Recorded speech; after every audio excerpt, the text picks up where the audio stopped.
Vážení učitelé, spolužáci, rodiče a přátelé, jelikož jaro nám už pomalu končí, opět vás vítáme už u 34. školních zpráv, které tentokrát moderuje Marek Eben a Tereza Kostková. Dále je tady naše taneční porota Richard Genzer, Tatiana Drexler, Jan Tománek a Zdeněk Klopčík, neboli žáci 8B. Pojďme se tady podívat na úplnové události za měsíce březen a duben. Na začátku března školní ekotým navštívil ekocentrum ve Slňákově. A hoci sluněčko nesvítilo, porédně si užili dopoledne a spoznali okolí ekocentra.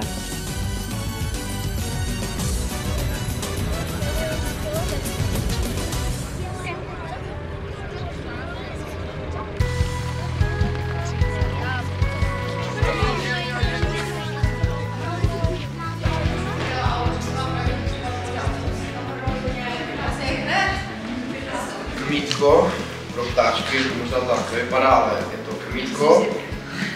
Tady je ptáček. Náš ekokodex má znak axolotla. Ty ptáky, co tam létají i na to jezírko, je to vlastně ta kamera zaměřená. Potom taky, že se snažíme velice šetřit energiemi.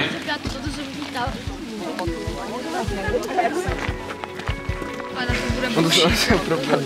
trochu, protože to spadne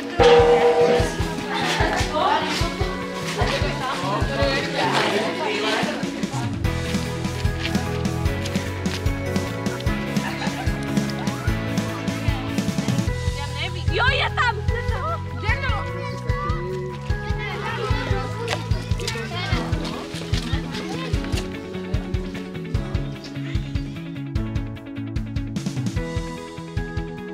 Jen o pár dní později se vypravili ještě do Velíkové, kde se poznali s dalšími ekotýmy. Věříme, že tak ještě vylepšili své znalosti a reputaci této školy. Takže dneska jedeme do ekocentra Velíková. Hrozně se těšíme, protože tam jedeme s mistrem Kasálgem. Ne vlastně krmítko, ale taky jsme teďka měli minulý rok projekt. Pak můžete napsat otázky, které budete řešit v analýze. Asi to neuhodnete, co to je podle tvůry.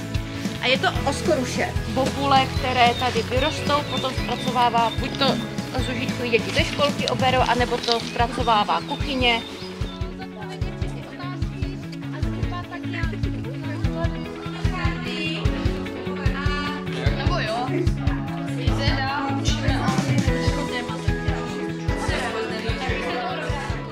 Žáci ze 7 tříd se naučili, jak pracovat s mikroskopem. V hodině přírodopisu totiž zkoumali mechy a řasy pěkně zblízka.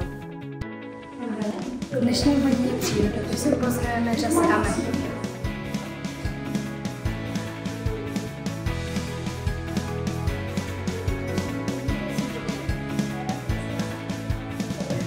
A dál tady máme jednu sportovní zprávu. Deváťáci se opět stretli s prvou základnou školou zo Zlína.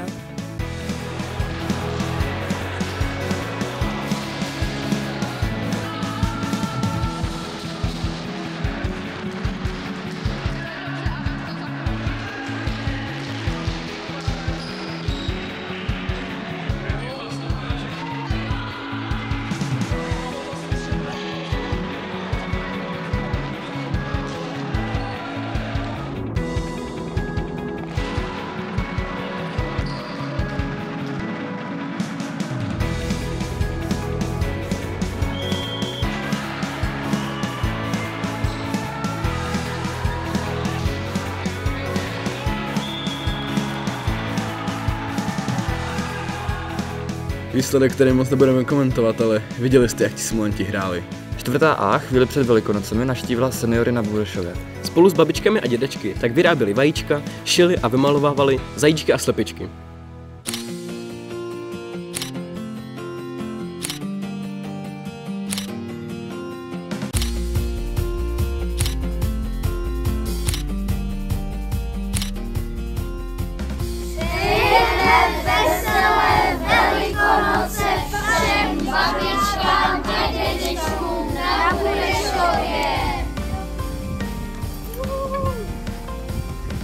Úspěšní řešitelé geologické olympiády si v březnu udělali krátký výlet.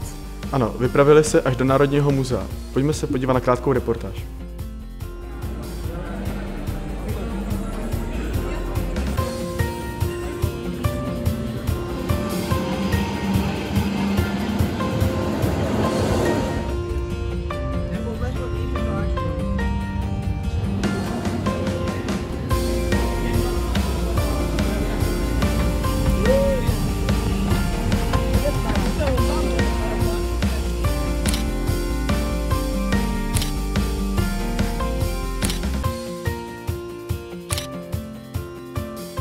Na začátku dubna se jako každoročně konal zápis do prvních tříd. Děti zde předvedly své znalosti a my se na ně budeme v září těšit. A umíš počítat, kolik je tady těch ptáčků? Jsou 3. 3, no výborně. A kočiček? 5, 8. Výborně. No vidím čokoládové. Tak, to je jiné. Má opačky. Ano, nemůže číst přece, že? Tak, až po toho úplně nejmenšího. 6. A k čeho je víc? 6. 6 je víc než 2. Výborně.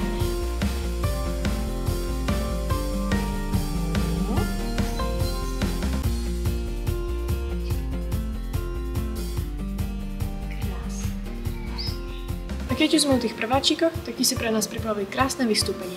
Přesně tak, zahráli jste divadlo s představením Boudo Budko. Tady máte krátkou ukázku. Poli stála budka. Přišla tak, myška hraba. Boudo Budku, kdo v tobě bydlí. Boudo Budko, kdo v tobě bydlí. Já myška hrabanka. Boudo Budko, kdo v tobě bydlí. Můžu v tobě bydlet, tak tam bydleli 3. Boudo Budko, kdo v tobě bydlí. Já myška hrabalka. Boudo Budko, kdo v tobě bydlí. Já myška hrabalka. Já žabka kurtálka. A kdo jsi ty? Já medvěd, šuna. A budu s vámi bydlet. Na konci dubna měli žáci 4. tříd zajímavou přednášku o první pomoci. Vyzkoušeli si první pomoc, nepřímou masáž srdce a jak používat defibrilátor. Tak, a mačkej. Paráda. Tak, a teď já ji střídám, postřídáme. A při tom střídání je důležité, aby vy jste byli co nejblíže nachystaní. Ruce už měly nachystané a musíte komunikovat. Jdeš strašně rychle, ruce musí být natažené, zadek nahoru, tak, víc si nadehní. Tak, toto byla taky špatná předávka, protože jeden musí být tady a druhý musí být tady. Jo, nikdy ne z jedné strany. Naši žáci se jako každý rok zapojili do sběru papíra.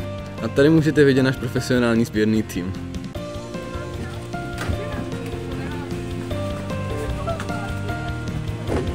Dobrý den!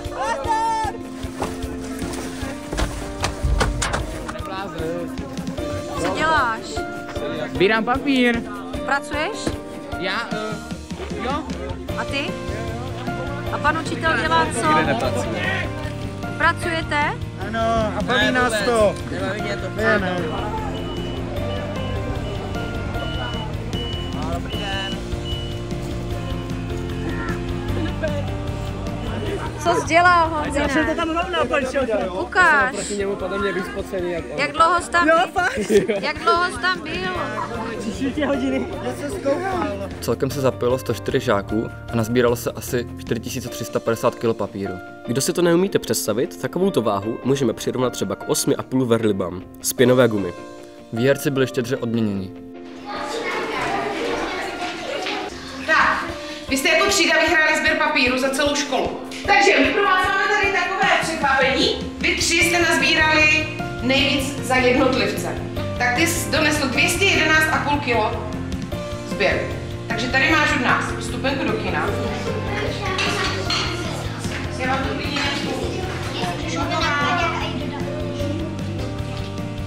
je to dobré?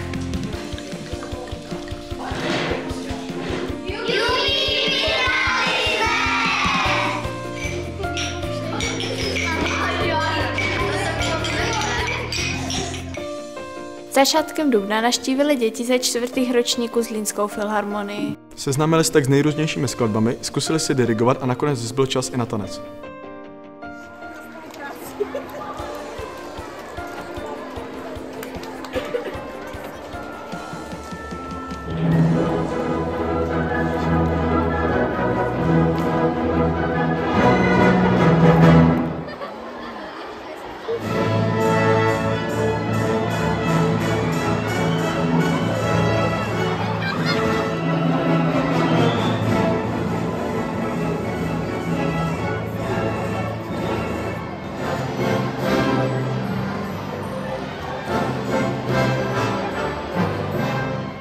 12. až 15. dubna čekali deváťáky obávané přijímačky. Ich produktivita tak byla před zkouškami skutečně obmedzená.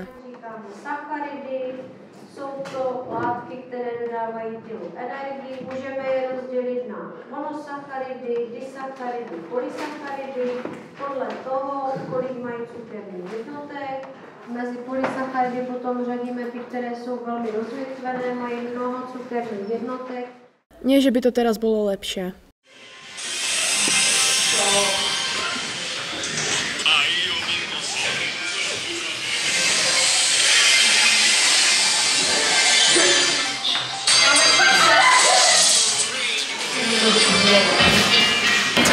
Prkenné ohrady. Červená! Tímto už ale předáváme slovo do studia.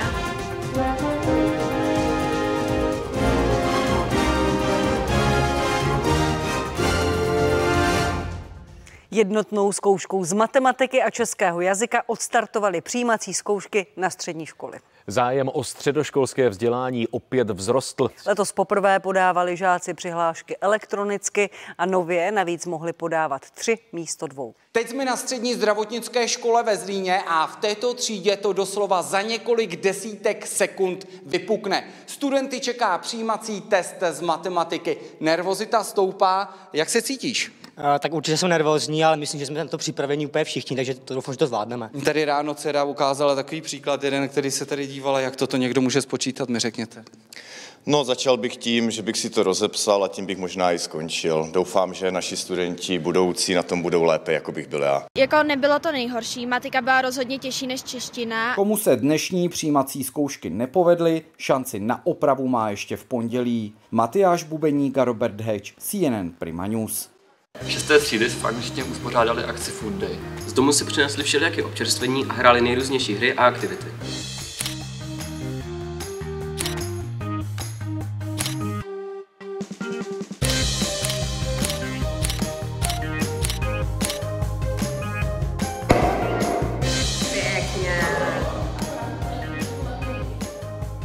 V polovině dubna opět uspořádal žákovský parlament výzvu No Backpack Day.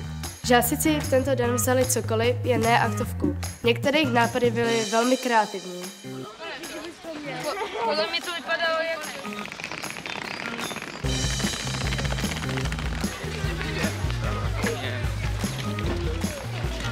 To nevadí.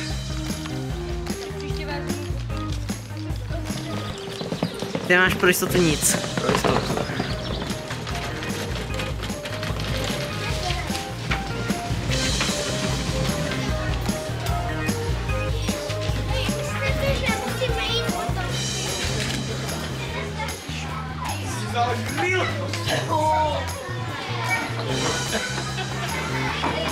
Máš nějaká kvalitní rekvizita.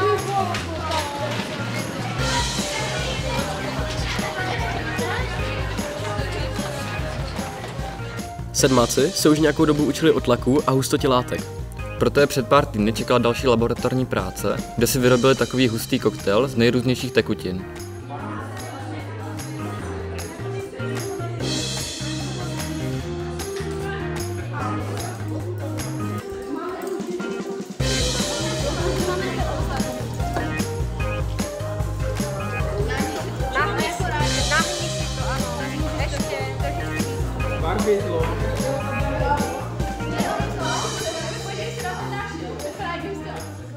Druhý stupeň se na Deň Zeme vydal do Zlínskej zoo, kde si vyzkoušeli prácu chovatelů. Šli samozřejmě naprosto dobrovolně.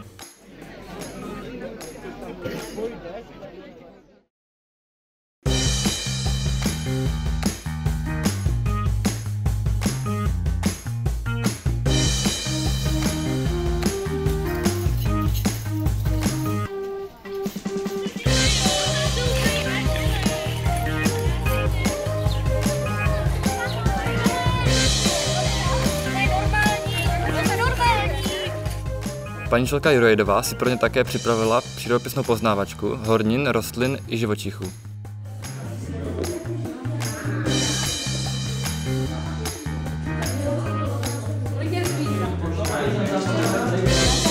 Co to je? Ještěrka. Jaká? Zelenou. V hodinách anglického jazyka se konala soutěž Spelling Star, kde žáci z prvního stupně hláskovali nejrůznější slovíčka.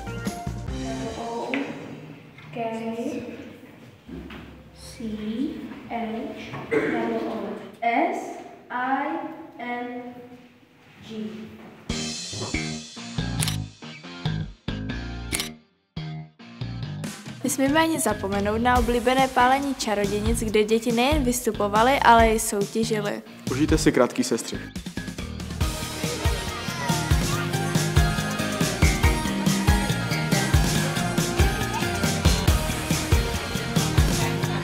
Rybáři, puzně do vody, za to ti splním každé přání. Máme palác? To mě má stačit? Nemá dost, to je pyšná žena, dostane, co si zaslouží.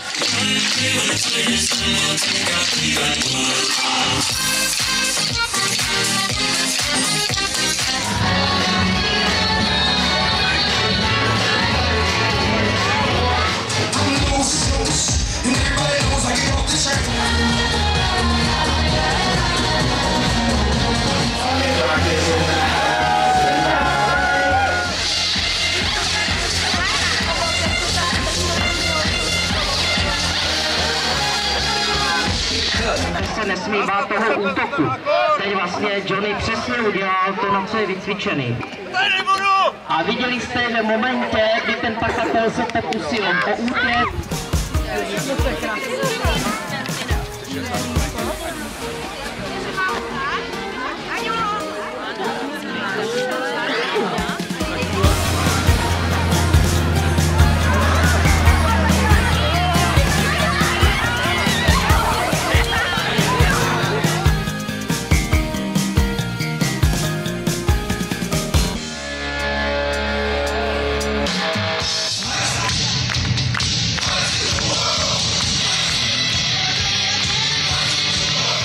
Hop!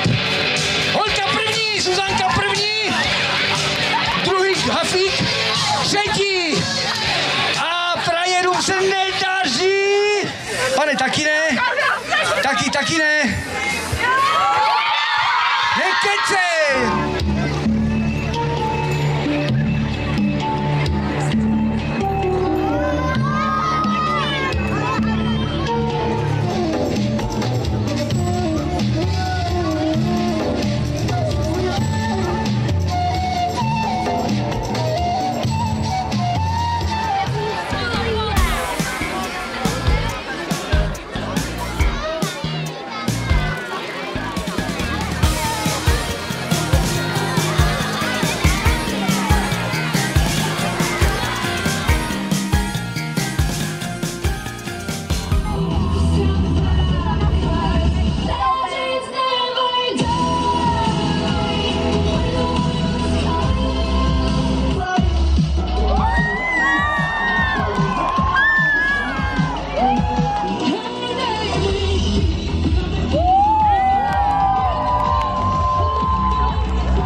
No a nyní už nám nic nebrání. Přesně tak, pojďme tančit.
smile from your cheek. Darling, I will be loving you till we're 70.